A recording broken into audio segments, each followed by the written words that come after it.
हरिओम सभी को। इति श्री योग वसिष्ठे वैराग्य प्रकरणे अनन्य त्याग दर्शन नाम षड्विंशतिम सर्ग 26 पढ़ेंगे। इतना कहकर वाल्मीकि जी बोले, हे पुत्र, जब इस प्रकार रघुवंश रूपी आकाश के राम चंद्र रूपी चंद्रमा बोले तब सब मौन हो गए और सबके रोम खड़े हो गए, मानो रोम भी खड़े होकर राम जी के वचन सुनते हैं। और सभा में जितने बैठे थे वे सब वासना रूपी अमृत के समुद्र में मग्न हो गए।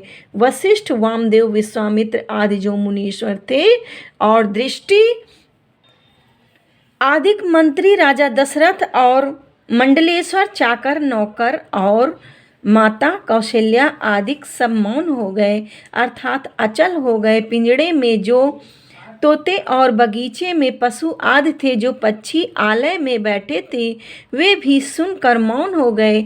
आकाश के पक्षी जो निकट थे वे भी स्थिर हो गए और आकाश में देव, सिद्ध, गंधर्व, विद्याधर और किन्नर भी आके सुनने और फूलों की वर्षा करने तथा सब धन्य धन्य शब्द करने लगे। उस समय फूलों की ऐसी वर्षा हुई मानो बर्फ की वर्षा होती है और झीर समुद्र के तरंग उछलते आते थे, मानो मोती की माला की वृष्टि होने लगी, जैसे माखन के पिंड उड़ते हुए हों। इस प्रकार आधी घड़ी पर्यंत फूलों की वर्षा हुई और बड़ी सुगंध फैली। फूलों पर भंवरे फिरने लगे और बड़ा विलास उस काल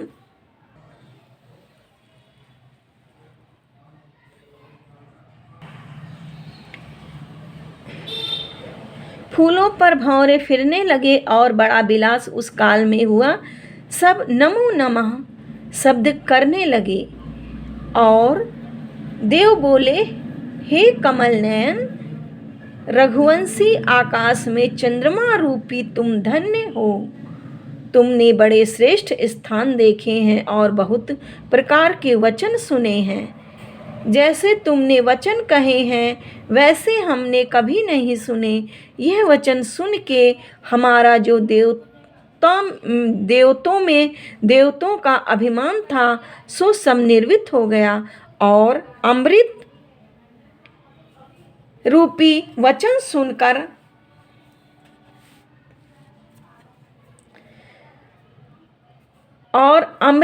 वचन सुनकर हमारी बुद्धि पूर्ण हो गई। हे राम जी, जैसे वचन तुमने कहे हैं ऐसे बृहस्पति भी नहीं कहे सकते। तुम्हारे वचन परमानंद के करने वाले हैं, इससे तुम धन्य हो। सर्ग 26 समाप्त हुआ। सर्ग 27 अगले वीडियो में। तब तक के लिए हरिओम। हरिओम सभी को। चलिए इसी वीडियो में पढ़ लेते हैं 27। थोड़ा लॉन्ग हो जाएगा, लंबा हो जाएगा वीडियो। इति श्री योग वसिष्ठे वैराग्य प्रकरणे सिद्ध समाज वर्णन नाम सप्तविंशतिम सर्ग, यानी 27 सर्ग।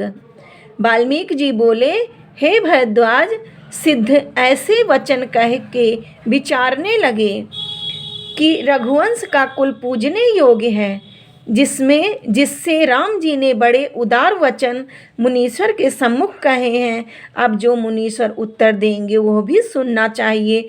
जैसे फूल के ऊपर भंवरा स्थिर होता है, वैसे ही व्यास, नारद, पुलस्त्य आदि सब साधु सभा में स्थित हुए। तब वशिष्ठ, विश्वामित्र आदि मुनीश्वर उठ खड़े हुए और उनकी पूजा करने लगे। पहले राजा दशरथ ने पूजा की और फिर नाना प्रकार से सबने उनकी पूजा की और यथा योग्य आसन के ऊपर बैठे। उनमें नारद जी हाथ में बहुत सुंदर वीणा लिए और श्याम मूर्ति व्यास जी नाना प्रकार के रंग से रंजित वस्त्र पहने हुए, मानो तारागणों में महा श्याम घटा आई है, विराजमान थे। ऐसे ही दुर्वासा, वामदेव, पुलस्त्य, बृहस्पति के पिता अंगिरा, भृगु और मैं भी वहाँ था और ब्रह्मऋषि, राजर्षि, देवर्षि, देवता, मुनीश्वर सब आके उस सभा में स्थित हुए।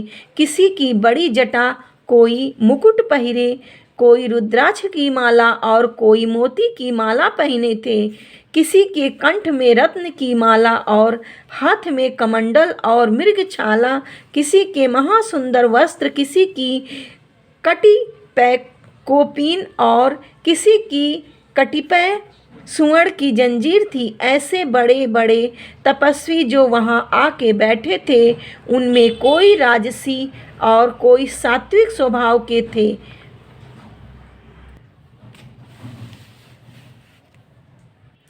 कोई राजसी और कोई सात्विक स्वभाव के थे और सब विद्वान वेद के पढ़ने वाले प्राप्त हुए। कोई सूर्यवत, कोई चंद्रमावत, कोई तारावत, कोई रत्नवत प्रकाशमान और पुरुषार्थ पर यत्न करने वाले यथा योग्य आसन पर स्थित हुए। मोहिनी मूर्ति और दीन स्वभाव वाले राम जी भी हाथ जोड़ के सभा में बैठे और उनकी सब पूजा कर कहने लगे कि हे राम जी, तुम धन्य हो।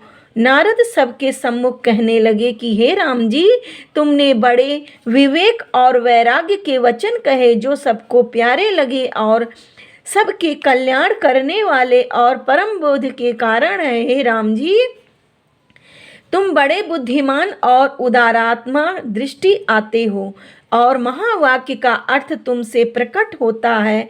ऐसे उज्जवल पात्र साधु और अनंत तपस्वियों में कोई विरला होता है। जितने मनुष्य हैं वे सब पशु के से दृष्टि आते हैं, क्योंकि जिसको संसार समुद्र के पार होने की इच्छा है और जो पुरुषार्थ पर यत्न करता है वही मनुष्य है। हे साधो, वृक्ष तो बहुत होते हैं परंतु चंदन का वृक्ष कोई होता है। वैसे ही शरीरधारी बहुत हैं परंतु ऐसा विद्वान कोई बिरला ही होता है।